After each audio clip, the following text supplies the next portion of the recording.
9일 주연절 후 첫 번째 주님의 수세일 주일 주님 앞에 묵상으로 기도 올리겠습니다. 주의 능력으로 나타내사 우리를 구원하러 오소서. 하나님이여 우리를 돌이키시고 주의 얼굴빛을 비추사 우리가 구원을 얻게 하소서. 사랑의 얼굴빛으로 무한한 은혜를 비추어 주시는 하나님 아버지, 영원히 죽을 수밖에 없는 죄인인 저희에게 하나님의 무한한 은혜로 구원을 받게 하셨음을 감사드립니다. 2022년도에는 저희 모두가 이 사실을 많은 사람에게 전파하게 하시고 하나님의 나라를 건설하는 사명에 최선을 다하게 하시옵소서. 오늘도 경배와 찬송으로 성삼위 하나님께 예배하는 저희 무리가 성령을 충만히 받아 가까운 데와 먼데 그리고 땅끝까지 복음을 전파하여 하나님을 기쁘시게 하는 성도가 되도록 역사하여 주시옵소서. 오늘 예배로 영광을 받으시기를 예수님 이름으로 기원합니다. 아멘. 우리의 회개를 위하여 기도합니다. 하나님의 무한한 은혜와 사랑을 받았으나 주님께 받은 사명을 제대로 감당하지 않고 세상의 일과 자기의 일에 끄급하여 많은 시간을 허비했습니다. 또한 우리가 주님께서 선언하신 사명을 무시하고 생활한 불신앙을 회개하고 뉘우치는 기도를 계속하여 드리겠습니다. 무서운 죄악으로 죽을 수밖에 없는 우리를 구원하신 하나님 아버지, 하나님께서 지난 한 주간에 무한한 은혜를 베풀어 주신 은혜를 감사드립니다. 그러나 저희는 세상에 살면서 하나님의 은혜를 망각하고 세상에서 제멋대로 살면서 정말 부끄럽고 악한 죄악을 범한 것을 용서하여 주시옵소서. 하나님을 진심으로 사랑하지 못하였으며 이웃을 내 몸처럼 사랑하지 못하였습니다. 거룩한 주의를 자주 범하였으며 주님의 몸된 교회와 성도들을 섬기지 못했습니다. 하나님께서 일터를 주셨지만 하나님의 엄청난 은혜를 망각하고 불신앙적인 생활로 살아온 죄악을 고백하오니 용서하여 주시옵소서. 여러가지 부족한 사람들에게 각자의 직분을 주신 하나님 아버지, 저희의 모든 직분자들이 자질이 부족해서 정말 주님이 보시기에 많이 부족해도 어여삐 보여주시고 사명을 감당할 능력을 더하여 주옵소서. 우리를 그리스도의 일꾼이요 하나님의 비밀을 맡은 자들에게 구할 일은 오직 충성이라고 말씀하셨는데 우리는 하나님께 받은 직분에 충성하지 못했고 오히려 자신의 사업에만 애쓴 허물을 고백합니다. 우리는 사명에 최선을 다하지 못한 죄악을 고백하오니 용서하여 주시옵소서. 예수님 이름으로 기도합니다. 아멘. 다음으로 확인하는 하나님 말씀입니다. 내가 이르기를 내 허물을 여호와께 자복하라. 주께 내 죄를 아뢰고 내 죄악을 숨기지 아니하였더니 곧 주께서 내 죄악을 사하셨나이다. 아멘. 다같이 사도신경을 한 사람 한 사람 신앙 고백하시겠습니다. 나는 전능하신 아버지 하나님 천지의 창조주를 믿습니다. 나는 그의 유일하신 아들 우리 주 예수 그리스도를 믿습니다. 그는 성령으로 잉태되어 동정녀 마리아에게서 나시고 본디오 빌라도에게 고난을 받아 십자가에 못 박혀 죽으시고 다시 살아나셨으며 하늘에 오르시어 전능하신 아버지 하나님 우편에 앉아 계시다가 거기로부터 심판하러 오십니다. 나는 성령을 믿으며 거룩한 공교회와 성도의 교제와 죄를 용서받는 것과 몸의 부활과 영생을 믿습니다. 아멘. 오늘 하나님 말씀은 사무엘하 6장 1절부터 11절 말씀을 교독하겠습니다. 사무엘하 6장 1절부터 11절 말씀을 교독하시겠습니다. 다윗이 이스라엘에서 뽑은 무리 3만 명을 다시 모으고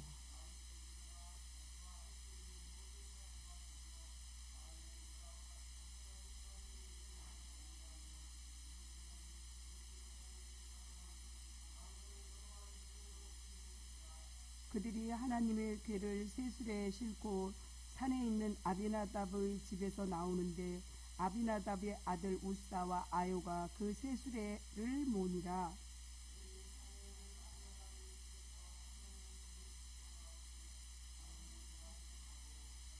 다윗과 이스라엘의 온 족속이 잣나무로 만든 여러 가지 악기와 수궁과 비파와 소고와 양금과 재금으로 여호와 앞에서 연주하더라.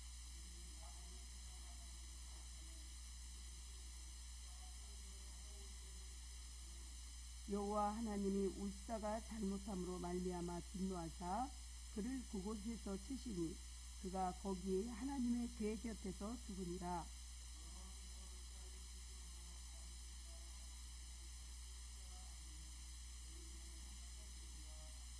다윗이 그날에 여호와를 두려워하여 이르되 여호와의 궤가 어찌 내게로 오려 하고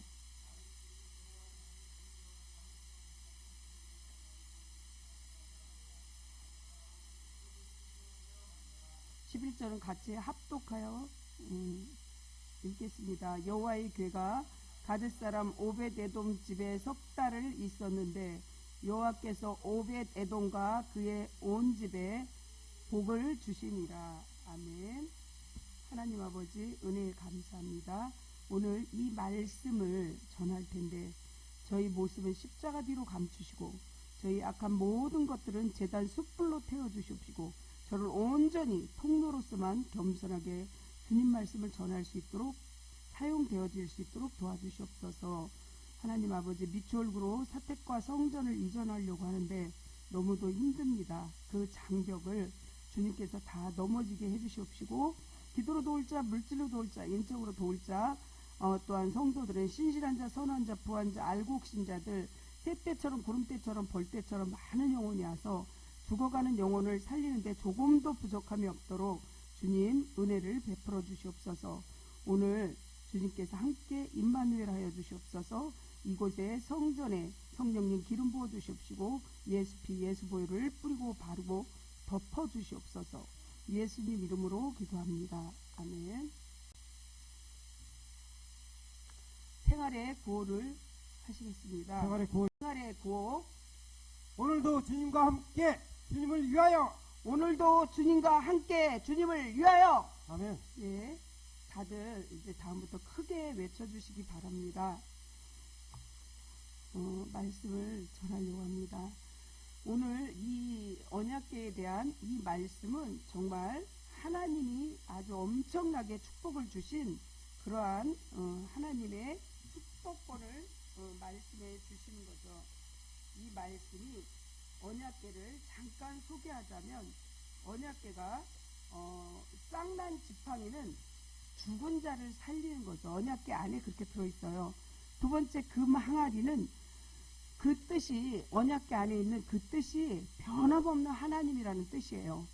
또 돌파는 뭐냐면 언약, 십계명, 성경 말씀을 말하는 것입니다. 그래서 언약궤가 얼마나 중요한지 이렇게 우리가 오늘 알아가며 정말 하나님께서 이렇게 베푸시는 은혜를 여러분 오벳에돔의 그 축복을 3개월 동안에 하나님을 잘 경외하고 그 축복을 받은 게 신약구약 다 합쳐서 최고의 정점을 찍은 최고의 축복을 받은 오벳에돔이 어떻게 축복을 받았는지 짧은 단기간에 축복을 받았는지 우리도 그것을 한번 살펴보기로 하겠습니다. 오늘 본문은 하나님께서 사울을 대신할 신적 왕국의 왕으로 예비하신 신본주의 왕으로서 다윗이 이스라엘 12지파의 왕이 된 이후에 일들을 기록하고 있습니다. 다윗이 온 이스라엘의 왕이 된 후에 제일 먼저 한 일이 무엇이냐면 수도를 정하는 일이었습니다. 다윗이 유다 지파의 왕이 되었을 때는 헤브론이라는 그 성을 수도로 이렇게 여겼지만 이제는 유다 지파뿐만이 아니라 나머지 유다 외 함께하는 11지파 그 지파도 다스려야 했기 때문에 정치적으로 또한 지정학적으로 이렇게 나라를 다스리기 편한 그러한 수도를 옮겨야만 했다는 것이죠. 그래서 다윗은 예루살렘을 수도로 정하고 또 그곳에서 이스라엘의 12지파를 다스렸습니다.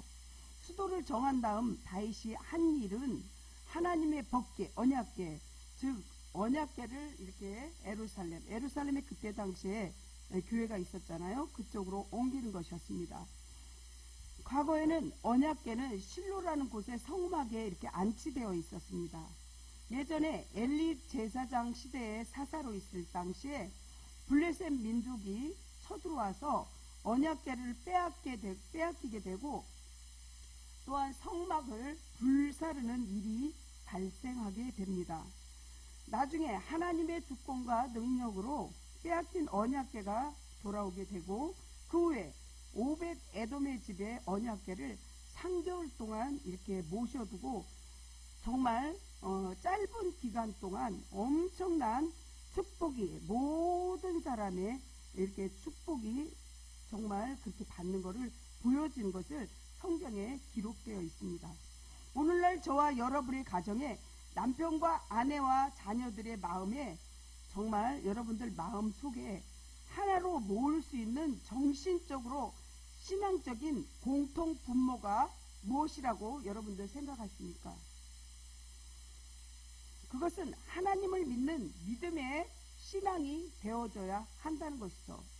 우리 가족들 믿음은 하나로 만들 수 있는 또한 그들의 삶을 영위해 나가기 위해서 가장 좋은 방법은 주님 안에서 오직 하나로 믿음 안에 이렇게 분모가 정해져야 되겠죠. 언약궤가 광야의 행진길에 맨 앞에 서 있다는 것은 그들의 발걸음이 하나님께서 늘 함께 임마누엘 하신다는 그런 의미죠. 그리고 행진을 멈추고 그들이 쉴 때 언약궤를 그들의 정중한 한가운데 세우는 것은 그들의 삶 가운데 하나님이 늘 함께 해야 한다는 것을 참된 안식과 또 쉼이 있다는 것을 사실을 알려주기 위함이라는 것입니다. 즉 하나님이 하나님의 백성들과 함께 하셔야만 한다는 사실을 언약궤를 통하여서 알려주신 것입니다. 그러므로 언약궤는 이스라엘 백성들에게 있어서 언제나 하나님이 함께 하시는 임재의 상징이 된 것입니다. 첫 번째 언약궤 운반 계획을 세우고 운반하는 과정을 말씀드립니다. 다윗은 하나님의 법궤를 예루살렘 성전 쪽으로 옮기고자 추진하였습니다. 하나님의 법궤는 그때 당시에 기럇 여아림의 아비나답 집에 모셔져 있었습니다. 하나님의 법궤는 본래 성막의 지성소에 모셔야만 했습니다.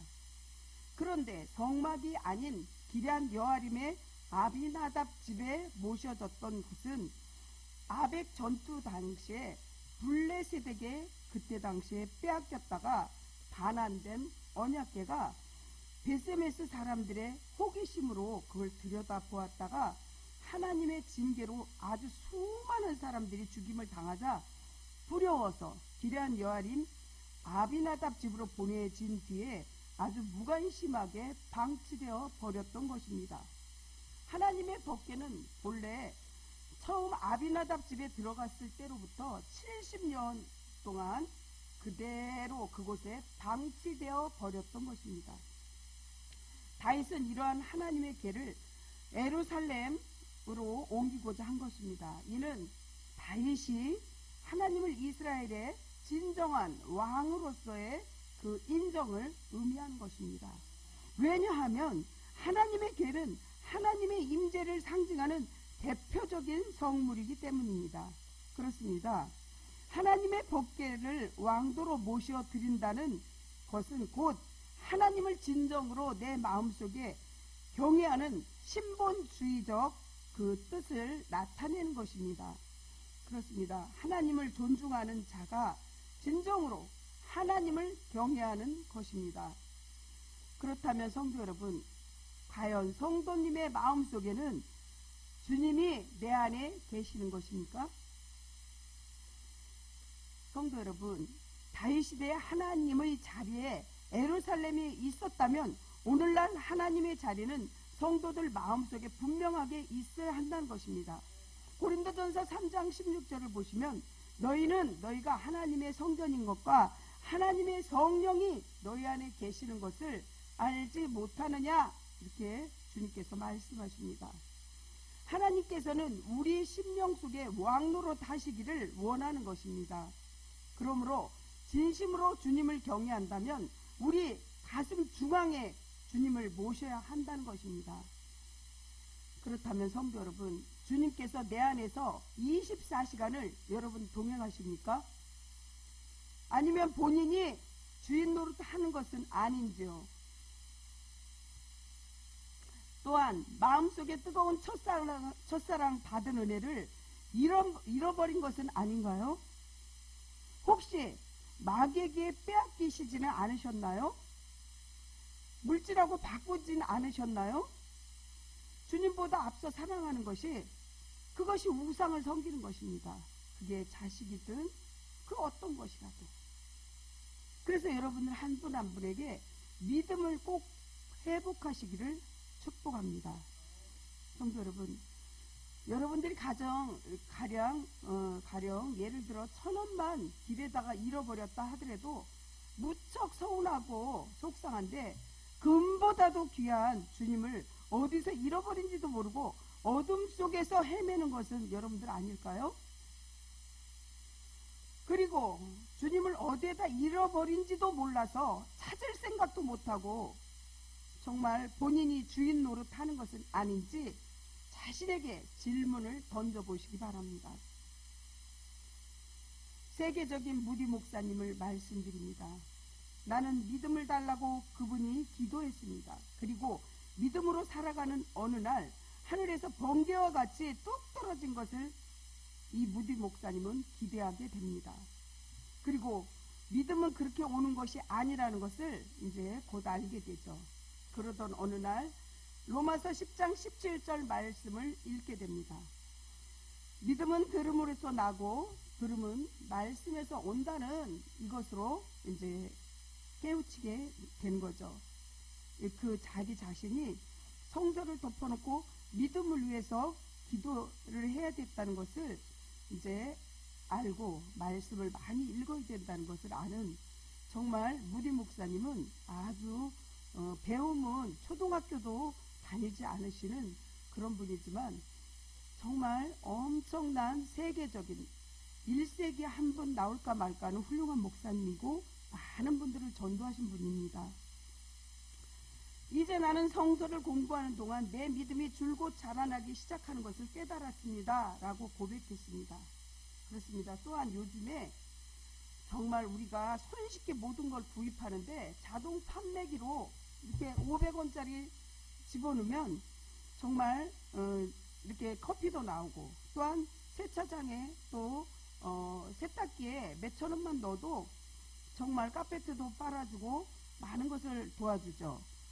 그리고 정말 또 보면은 요즘에는 솔향기가 나는 저렇게 이렇게 자판기도 있고, 솔향기가 나는 산소도 뿌려주는 그러한 자판기도 있습니다. 모름지기 장사란 서로 거래를 하면서 흥정을 해야 하는데 감정 장사는 사라지고 손가락 몇 개만 있으면 되는 무감정 시대에 살고 있습니다. 혹시 우리 신앙도 이렇게 무감정 자판기에 되지는 않을까 참으로 걱정이 되고 우려되는 바입니다. 그렇습니다. 사람들의 손가락 몇 개로 클릭해서 유명한 목사님들을 설교를 듣고서 정말 그것도 골라서 들으면서 여러분들 믿음이 생기는 게 아니라 귀만 커지고 있는 건 아닌지 여러분들 혼자 스스로 한번 자문하시기 바랍니다. 성도 여러분, 경건 생활과 신앙 생활은 분명하게 차이점이 있습니다. 무디 목사님은 정말 이렇게 많은 사람을 전도하고 죽어가는 영혼을 살렸듯이 성도 여러분, 우리가 정말 무늬만 신자이지는 않은가 점검하시기 바랍니다. 아까도 얘기했지만 그 언약궤 안에는 아론의 기적과 이적이 생기는 쌍난 지팡이가 있었습니다. 쌍난 지팡이는 죽은 자도 살린다고 했습니다. 두 번째 금항아리는 변함없는 하나님을 말씀드리는 거고, 세 번째 돌파는 언약, 성경 말씀입니다. 그래서 여러분들은 절대로 하나님 말씀을 잊어버려도 안 되고 가슴판에 새겨야 되고 늘 말씀을 읊조리시기 바랍니다. 아멘. 오베데돔의 축복을 한번 들여다보겠습니다. 율법은 언약궤를 운반할 때 반드시 레위인 중에 고랏 자손이 어깨를 메고 운반해야만 했습니다. 다윗은 3만 명을 이끌고 장정을 이끌고 이렇게 언약궤를 운반하려고 했지만 참 그 1차의 실패를 맛보게 되죠. 출애굽기 25장 14절을 보시면 물론 다윗은 하나님을 경외하는 자로서 하나님의 언약궤를 새 수레에 실어 옮기는 정성을 보이게 됩니다. 그러나 그것은 명백하게 하나님의 말씀에서 위배되는 행위라는 것입니다. 그러므로 다윗은 열심에도 불구하고 1차에 분명하게 실패하게 됩니다. 언약궤 운반 시도는 비극적인 결과만 낳고 실패로 돌아간 것입니다. 여러분들, 하나님의 축복은 받고 싶으십니까? 그러면 축복받으려면 축복받을 행동을 해야 되고 마음의 자세를 준비하시기 바랍니다. 그렇습니다. 아무리 동기가 목적이 좋다고 할지라도 하나님을 섬김에 있어서 무엇보다도 그 과정이 하나님의 말씀을 따라 행하는 것이냐 그렇지 않고 반대로 아니냐에 따라 하나님이 기뻐하실지 그리 아니하실지가 결정된다는 것입니다. 일례로 아말렉 사람과 그들의 가축을 모두 멸하라고 하나님이 말씀을 분명히 선포했는데, 제사를 드린다는 명목으로 좋은 가축을 남겼던 사울을 한번 들여다보십시오. 과연 사울이 하나님께 칭찬을 받았습니까? 아닙니다. 오히려 그는 그 일로 인해서 하나님께 버림받아 결국엔 아주 비참하게 최후를 맞이하게 됩니다. 사무엘상 15장 1절부터 23절을 보면 그렇게 나와 있어요. 하나님께서 분명히 모든 것을 진멸하라고 했어요. 남자나 여자나 소나 젖먹는 아이, 우양, 낙타, 나귀 모든 것을 진멸하라고 해요. 악의 모양도 버리라는 거예요. 그랬는데 정말 아가강은 사로잡고 자기가 눈으로 봐서 좋은 거, 기름진 거 이런 거는 다 갖고 왔어요. 그러므로 성도 여러분, 하나님의 섬김에 있어서 외형적인 열심이나 감정에만 치우쳐 행할 것이 아니라 그 일이 과연 하나님 말씀에 위배되는 부분이 없는지 냉철하게, 머리는 얼음처럼 냉철하고 가슴은 용광로처럼 뜨거운 그러한 정말 하나님을 사랑하는 또 냉철한 이성을 가지고 살핀 다음에 행동으로 옮길 수 있어야만 합니다. 아멘.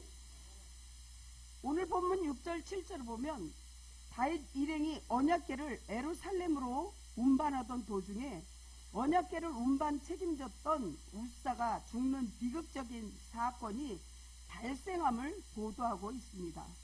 즉 우사가 동생 아효와 더불어 하나님의 언약궤의 수레를 싣고 나르던 중에 수레가 흔들려 언약궤가 떨어질 위험에 처하자 그만 우사가 법궤에 손을 댐으로써 하나님의 진노를 사서 죽임을 당한 것입니다. 그때 당시에는 분명히 언약궤를 아까도 얘기했지만 레위 지파의 고랏 자손이 어깨에다 매라고 했어요. 소에다 올려놓으면 안 돼요. 근데 우리가 생각할 때도 소에다 올려놨는데 그게 내려가는 길이 내리막길인데 소가 울퉁불퉁한 길에 내려갈 때 흔들릴 수 있어요. 그러면 떨어지려면 언약궤가 소중한 거 아니까 잡으려고 하겠죠. 누구든지 그랬을 거예요. 그렇지만 하나님은 분명하게 하나님의 일에 있어서 정확하고 정말 주님을 내 가슴 중앙에 섬겨야 되고 잘 모시라는 그 뜻이에요. 그러는데 우사가 손을 딱 대가지고 그 자리에서 죽게 돼요.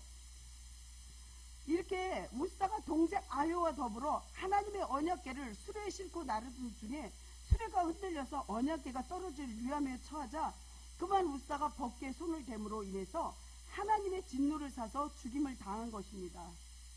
성도 여러분, 지금 현재 물론 만인 제사장적인 관점에서 볼 때 성도라면 누구라도 정말 떨어질 그 벗개를 향해서 가서 손을 댈 수 있겠죠. 베드로전서 2장 9절을 보면 이렇습니다. 그러나 너희는 택하신 족속이요 왕같은 제사장들이요 거룩한 나라요 그 소유된 백성이니 이는 너희를 어두운 데서 불러내어 그의 기이한 빛에 들어가게 하신 이에 아름다운 덕을 선포하게 하려 하심이라. 그러므로 성도는 다 하나님을 가까이에서 섬길 수 있는 제사장입니다. 그러나 아무리 만인 제사장 시대라고 해도 누구나 제사장 역할을 다 할 수 있는 것은 아닙니다. 하지만 만인 제사장이란 성도는 누구든지 사람의 중보를 거치지 않고 주님을 의지하여서 하나님께 나아가 교제할 수 있음을 의미하는 것이지 하나님 사역을 있어서 아무나 어떤 일에 할 수 있음을 의미하는 것은 아니라는 것입니다. 그렇습니다. 하나님의 사역을 하기 위해서는 나름대로 자격의 요구가 충족되어져야 되겠죠. 아무나 목사일 수도 없으며 또한 전도사일 수도 없습니다. 목사는 성경을 잘 알아야 하고 아울러 회중 앞에서 설 때 흠잡을 것이 없는 도덕성을 요구하게 됩니다. 또한 장로님, 권사님, 집사님, 건찰님 그 누구도 합당한 절차나 교육 과정이 필요하다는 것입니다. 그러므로 성도는 타인에 대하여는 관대해야 되고 자신에 대해서는 아주 엄격해야만 한다는 것입니다.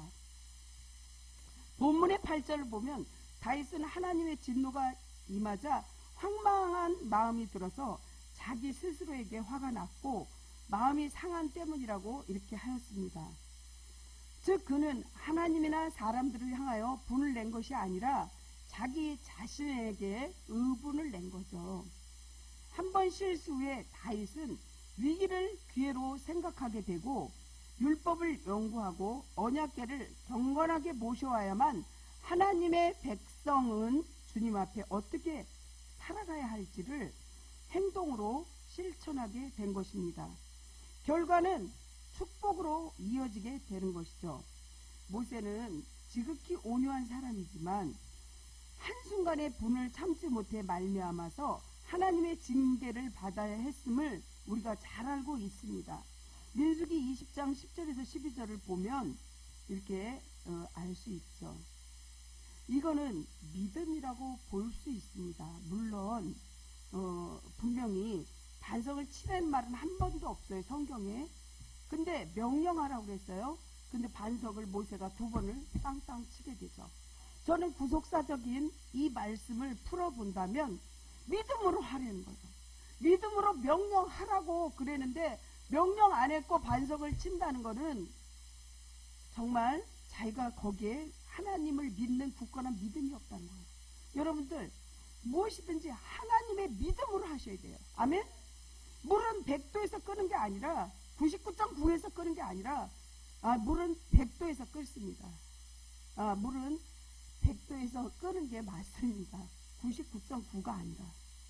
그래서 우리의 기도가 99.9라고 할지라도 100도가 안 된다면 절대 끓지 않듯이 정말 우리의 기도가 응답되어질 때까지 기도해야 된다는 것이 맞습니다. 그렇습니다. 우리가 분을 참지 못하고 꼭 분을 내야 할 때만 그것은 바로 나의 잘못과 허물이 드러나게 될 때라는 거죠.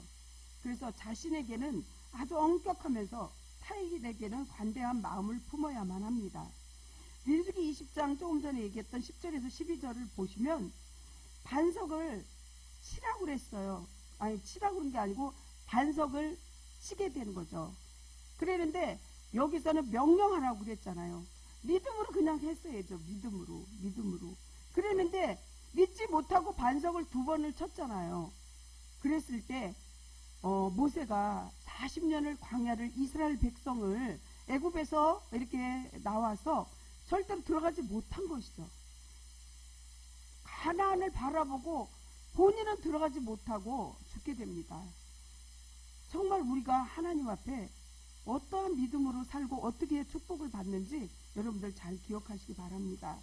오늘 오벳에돔은 정말 우사가 죽고 이렇게 다윗 왕도 정말 무서워서 두려워할 때 잘못하면 자기 가족들도 죽을 수 있고 본인도 죽을 수 있지만 그 모든 것을 감수하고 3개월을 자기 집에 언약궤를 모셨을 때 하나님께서 엄청나게 축복을 주는데 모든 사람의 자기 온 모든 곳곳에 축복받는 게 눈으로 보일 정도로 축복을 받았다고 합니다. 그래서 주님께서는 말씀하시기를 내 눈 속에 있는 들보를 먼저 빼라. 마태복음 7장 5절에 나와 있죠. 이런 모든 것이 자기의 잘못을 먼저 돌아보고 반성하는 태도가 얼마나 중요한지를 일깨워주는 것이죠. 오벳에돔을 여러분들 축복을 보시면 잘못하면 우사처럼 그냥 즉사로 죽을 수도 있었어요. 하나님의 재앙이 정말 내릴 수도 있지만 오벳에돔은 자신의 희생을 무릅쓴 것입니다. 본인뿐만이 아니라 즉 그는 자기를 부인하고 또한 자기 가족 위험도 감수한 채 하나님 오직 하나님만 잘 섬기기 위해서 정말 최선을 다하는 모습을 보여준 아주 정말 특별한 예이죠. 그 결과 무엇인지 아십니까? 오벳에돔 집에는 하나님의 법궤가 불과 석 달밖에 있었을 뿐이었는데 모든 사람이 눈에 띄게 알 정도로 큰 축복을 받았다는 사실입니다. 그 집에 눈이 보일 만큼 그 큰 축복을 받았는데 그 말씀이 8절에 나와 있죠. 6장 8절에 보면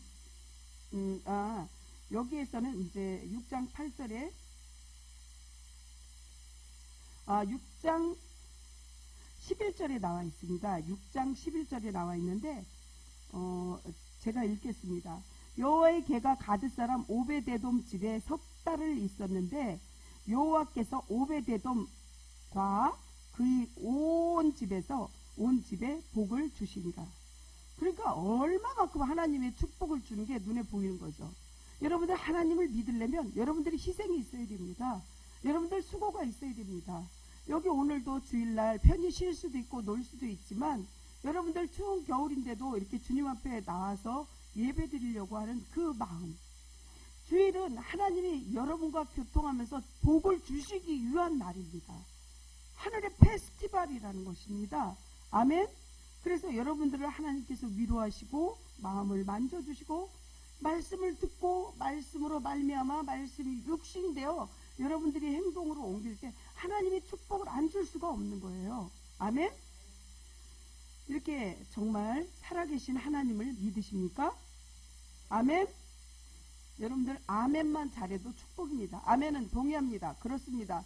그렇게 될 줄 믿습니다. 이런 뜻이기 때문에 여러분들 아멘만 잘 하셔도 큰 축복을 받는 것이죠. 다윗처럼 하나님을 전심으로 다해서 섬겨합니다. 마음을 다하고 뜻을 다하고 목숨을 다하고 힘을 다하여 이렇게 주님을 섬길 때 주님께서는 여러분들에게 정말 구하라 찾으라 두드려라 아뢰라, 여러분들 성경 원리대로 기도하셔야지 그 모든 것을 다 받을 수 있어요. 무디 목사님은 고아의 아버지고 5만 번의 기도를 다 응답받으신 분인데 구약과 신약이 말씀이 약속입니다.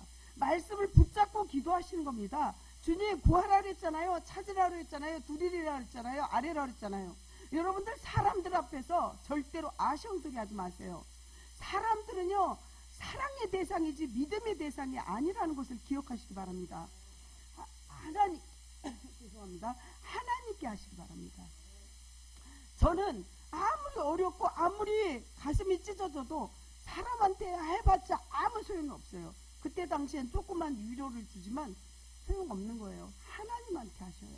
하나님은요 반드시 여러분들의 눈물 한 방울 한 방울 기억하시고 여러분들의 기도가 하나님과 합당한 기도라면 그 기도는 반드시 들어주실 줄 믿으시기 바랍니다. 그리고 이 기도가 하나님이 들어주실 거예요. 그런 마음이 확신이 오면 들어주신 줄 믿습니다. 이렇게 나가는 게 기도의 응답이라는 것입니다. 아멘. 사랑하는 성도 여러분, 왜 교주 물론 목사님만 응답받는다고요? 아니라고요. 여러분들 한 분 한 분이 이렇게 하나님의 오벳에돔의 축복도 받으시고 또 하나님의 은혜도 받으시고 하나님께서 2022년도를 정말 오벳에돔처럼 축복의 길로 인도하여 주실 줄을 믿으시기 바랍니다. 아멘. 그게 믿음이에요. 다윗은 언약궤를 1차 실패하는 성경을 연구하고 경건하게 모셔와야 하고 또한 성경이 얼마나 중요한지를 또한 하나님의 백성은 어떻게 살아야 할지를 잘 대표적으로 보여주고 있습니다. 말씀 마무리합니다. 그 결과 다윗과 오벳에돔은 하나님의 축복을 많이 받게 됐습니다.